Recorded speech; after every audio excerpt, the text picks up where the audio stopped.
श्री स्वामी समर्थ. स्वागत आहे तुमचं माझ्या युट्यूब चॅनलमध्ये. आजचा दिवस तुम्हाला खूप छान सुख समाधानाचा जावो ही स्वामींच्या चरणी प्रार्थना करते आणि आज या नवीन व्हिडिओला सुरुवात करते.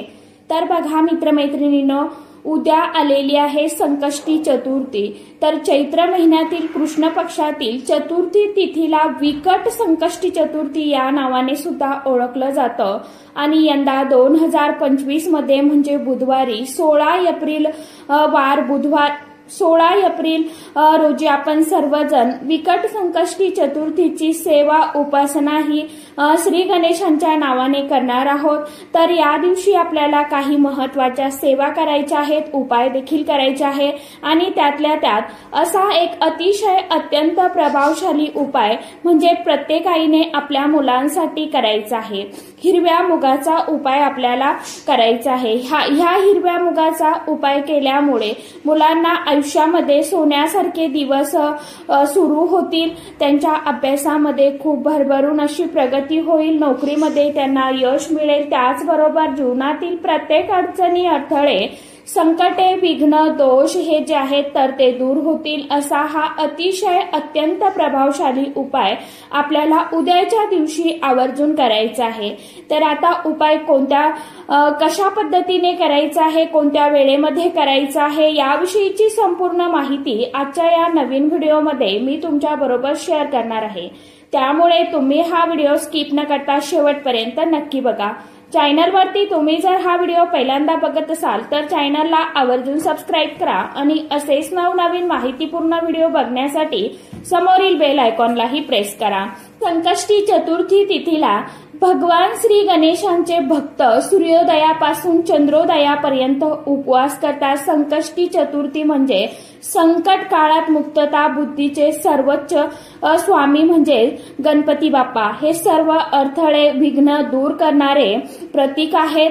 म्हणूनच असं मानलं जातं की हे व्रत केल्याने सर्व अडचणी अडथळे दूर होत असतात. तर या दिवशी दिवसभर उपवास करत असतात. रात्री चंद्र उगवल्यानंतर श्री गणेशांची उपासना करून उपवास करून आणि त्यानंतर उपवासाचं पारण हे करत असतात. आता या दिवशी आपल्याला चंद्रोदयाची वाट बघून त्यानंतरच उपवास हा सोडला जातो. आपल्या आयुष्यामध्ये ज्या काही समस्या, अडचणी, अडथळे आहेत, दुःख आहेत तर ते दूर करण्यासाठी भाविकांचा असा विश्वास आहे की यामुळे घरात सुख, शांती, सौभाग्य आणि समाधान मिळते आणि आयुष्यातील सर्व अडचणी दूर होत असतात. तर असा हा जो प्रभावी दिवस आहे, या दिवसामध्ये आपल्याला काही सेवा करायची आहे, काही उपाय करायचे आहे, हे आपल्या मुलांसाठी देखील करायचे असतात. त्यातच अत्यंत असा प्रभावी उपाय आपल्याला मुलांसाठी करायचा आहे. हिरव्या मुगाचे मूग जे आहेत तर ते बुध ग्रहाचे कारक आहेत आणि बुध ग्रह जो आहे तर तो कोणाचा कारक आहे तर तो म्हणजे श्री गणेशांचा कारक आहे. त्यामुळे जर आपला बुध ग्रह जर स्ट्रॉंग झाला तर आपल्या जीवनातील सर्व दुःख, दारिद्र्य, गरिबी ही आपोआपच दूर होते. तर हा उपाय कशा पद्धतीने करायचा आहे बघा. तर आपल्याला हा उपाय करण्या अगोदर सुरुवात जी आहे तर ती आपल्याला श्री गणेशा या दिवसाची सुरुवात जी आहे तर ती तुम्हाला आंघोळीने करायची असते. आता तुम्हाला उद्याच्या दिवशी लवकर उठायचं आहे. आंघोळीच्या पाण्यामध्ये थोडीशी हळद टाकायची आहे आणि त्या पाण्याने तुम्हाला स्नान करायचं आहे. स्वच्छ कपडे घालायचे आहे. शांत आणि एकाग्र मनाने संपूर्ण दिवस तुम्हाला उपवास करायचा आहे. तुम्हाला संकल्प घ्यायचा आहे की महिला हे व्रत आपल्या मुलांच्या उज्ज्वल भविष्यासाठी आणि सुखी संसारासाठी करत असतात. तुमच्या घरातील पूजास्थळ स्वच्छ करायचं आहे. पूजेची जी जागा आहे तर ती स्वच्छ करायची आहे. त्यानंतर लाल किंवा पिवळ्या कपड्यावरती तुम्हाला श्री गणपती बाप्पांची मूर्ती ठेवायची आहे. शक्य असेल तर तुम्हाला गणेशांच्या मूर्तीला अभिषेक पण घालू शकता आणि मी तर म्हणेन आवर्जून अभिषेक करा उद्याच्या दिवशी. आता मूर्ती तुमच्याकडे नसेल तर मग तुम्हाला गणपती बाप्पांचं प्रतीक म्हणून एखादी सुपारी घेऊ शकता किंवा फोटो असेल. आता मूर्ती ही असते कारण प्रत्येकाकडे. तर तुम्हाला मूर्ती घ्यायची आहे. मूर्ती नसेलच तर मग तुम्ही लाल सुपारी जी असते तर ती घेतली तरी देखील चालणार आहे. तर यानंतर आपल्याला एक तामण घ्यायचं आहे. तामणामध्ये गणपती बाप्पांची मूर्ती ठेवायची. त्यावरती तुम्हाला सर्वप्रथम पाण्याने, त्यानंतर पंचामृताने तुम्हाला स्नान घालायचं आहे. परत स्वच्छ पाण्याने स्नान घाला. त्यानंतर मूर्ती स्वच्छ पुसून घ्या आणि नंतर आपल्याला लाल किंवा पिवळ्या कपड्यावरती चौरंगावरती ठेवायची आहे किंवा देवघरामध्ये ठेवली तरी देखील चालणार आहे. त्यानंतर गणपती बाप्पांना हळदी, कुंकू, अक्षदा, फूल अर्पण करायचं आहे. चंदन अर्पण करायचं आहे. सुगंधित पावडर, गुलाल, पवित्र फुले असे तुम्हाला पवित्र दुर्वा आणि धागा अर्पण करा. प्रसाद म्हणून गणपती बाप्पांच्या आवडीचा नैवेद्य अर्पण करा, ज्यामध्ये तुम्ही हंगामी फळे, त्याचबरोबर गुळ खोबऱ्याचा नैवेद्य, मोदक, मोतीचूरचा लाडू हे अर्पण करू शकता नैवेद्यासाठी. आता यानंतर तुम्हाला गणपती बाप्पांची आरती करायची आहे. धूप दीप लावून घ्यायचा आहे. शेवटी उपवास अशा पद्धतीने आपल्याला हा संपूर्ण दिवस गणपती बाप्पांची सेवा, उपासना जी आहे तर ती या दिवशी करायची आहे. त्यानंतर तुम्हाला हा जो उपाय आहे तर तो दिवसभरामध्ये जमेल त्या वेळेमध्ये तुम्ही करू शकता. सकाळी केला, संध्याकाळी केला, दुपारी केला तरीही चालेल. फक्त एक गोष्ट लक्षात ठेवा, हा उपाय तुम्ही महिला असेल, पुरुष असाल तर चालेल, परंतु तुमच्या मुलांसाठी तुम्ही हा उपाय करू शकता.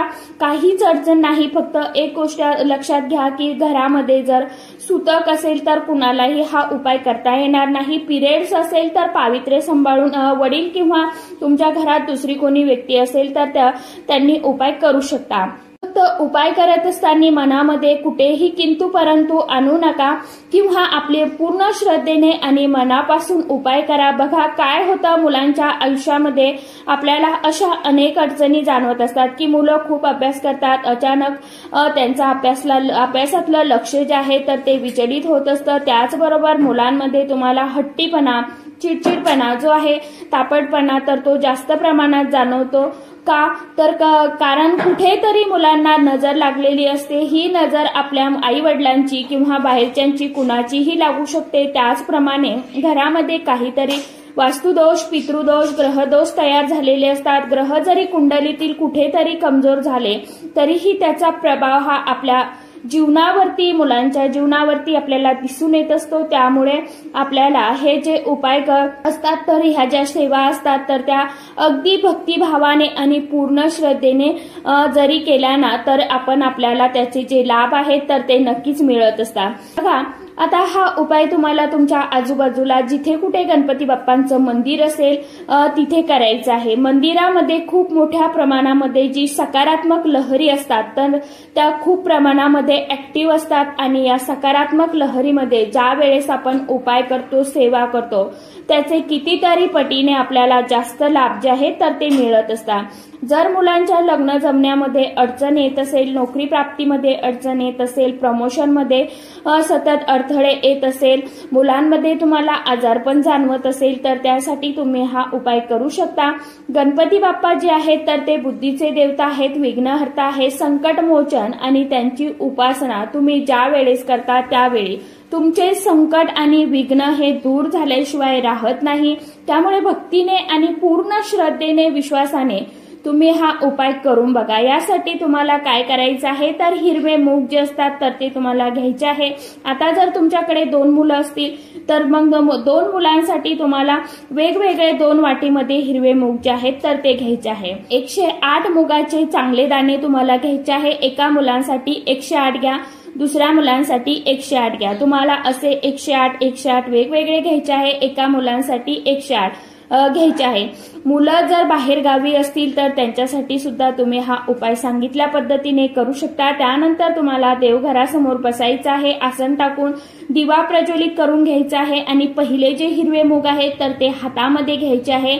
यानंतर ओम गम गणपतये नमः या मंत्राचा जप करायचा आहे आणि तो हिरवा मूग जो आहे तर मग तो तुम्हाला दुसऱ्या वाटीमध्ये ठेवायचा आहे. ते रिकाम्या त्यानंतर परत दुसरा मुगाचा दाणा घ्यायचा, उचलायचा, ओम गम गणपतये नमः हा मंत्र तुम्हाला पठण करायचा, म्हणायचा आणि दुसऱ्या वाटीमध्ये ठेवायचा. असं तुम्हाला 108 वेळा करायचं आहे. प्रत्येक दाण्यांना अर्पण करत असताना, ठेवत असताना ओम गम गणपतये नमः या मंत्राचं तुम्हाला पठण करायचं आहे. म्हणजे हा मंत्र अभिमंत्रित करायचे आहे हे मूग आणि मुलांसाठी दोन्ही मुलांसाठी वेगवेगळ्या सेवा तुम्हाला कराव्या लागणार आहे हे लक्षात ठेवा। त्यानंतर 108 हिरवे मुगाचे दाणे, त्यानंतर थोडीशी दुर्वा, एक लाल रंगाचं जास्वंदीचं फूल आणि काहीतरी नैवेद्य जसे की खडी साखर असेल, गुळ खोबरं असेल किंवा मोतीचूरचे लाडू असेल किंवा साधी साखर घेतली तरी देखील चालणार आहे। त्यानंतर तुम्हाला एखादा फळ घेतलं तरी पण चालेल। नैवेद्य हा असावाच हे लक्षात ठेवा। त्यानंतर तुम्हाला गणपती बाप्पांच्या मंदिरामध्ये जायचं आहे। तिथे गेल्यानंतर हे हिरवे मूग जे आहेत तर ते श्री गणपती बाप्पांच्या चरणी तुम्हाला अर्पण करायचे आहे। दुर्वाही गणपती बाप्पांना अर्पण करायचे आहे, नैवेद्य अर्पण करायचं आहे। तिथे बसून तुम्हाला एक वेळा गणपती अथर्व शीर्षम पठण करायचं आहे आणि मुलांच्या संबंधित जी काय इच्छा आहे, अडचण आहे तर ती तुम्हाला तिथे गणपती बाप्पांसमोर व्यक्त करायची आहे, सांगायची आहे। माझ्या मुलांच्या अभ्यासात नोकरीत प्रगती होऊ दे, त्यांना सोन्याचे दिवस सुरू होऊ दे, आयुष्यातील जी काही आजारपण, संकट, दुःख आहे तर ती दूर करा अशी आपल्याला मनोमन प्रार्थना करायची आहे आणि माझ्या मुलांच्या आयुष्यामध्ये सुख येऊ द्या असं तुम्हाला प्रार्थना करायची आहे। अशा पद्धतीने हा साधा सोपा उपाय तुम्हाला उद्याच्या दिवशी आवर्जून करायचा आहे।